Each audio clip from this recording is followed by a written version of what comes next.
काश्यश्च परमेश्वासः काश्यश्च परमेश्वासः शिखण्डी च महारथः शिखण्डी च महारथः धृष्टद्युम्नो विराटश्च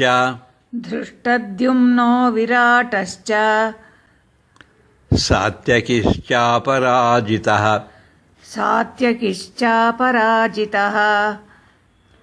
द्रुपदो द्रौपदेयाश्च द्रुपदो द्रौपदेयाश्च सर्वशः पृथिवीपते सर्वशः पृथिवीपते सौभद्रश्च महाबाहुः सौभद्रश्च महाबाहुः शङ्खान् दद्मुः पृथक् पृथक् शङ्खान् दद्मुः पृथक् पृथक्. Sanjaya said, O King Dhritarashtra,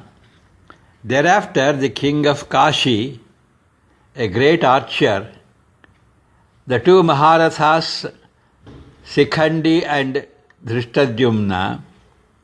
King Virata, the invincible Satyaki, Drupada, and the 5 sons of Draupadi, Abhimanyu, the mighty armed as well, all of them sounded their conchs severally from all directions. ಎಲೈ ಧೃತರಾಷ್ಟ್ರ ರಾಜನೇ, ಮಹಾಧನುರ್ಧಾರಿಯಾದ ಕಾಶಿರಾಜ, ಮಹಾರಥರಾದ ಶಿಖಂಡಿ, ದೃಷ್ಟದ್ಯುಮ್ನ, ವಿರಾಟ, ಅಜೇಯನಾದ ಸಾತ್ಯಕಿ, ದ್ರುಪದರಾಜ, ದ್ರೌಪದಿಯ ಪಂಚಪುತ್ರರು, ಮಹಾಶೂರನಾದ ಅಭಿಮನ್ಯು ಇವರೆಲ್ಲರೂ ಬೇರೆ ಬೇರೆಯಾಗಿ ತಮ್ಮ ಶಂಖಗಳನ್ನು ಊದಿದರು.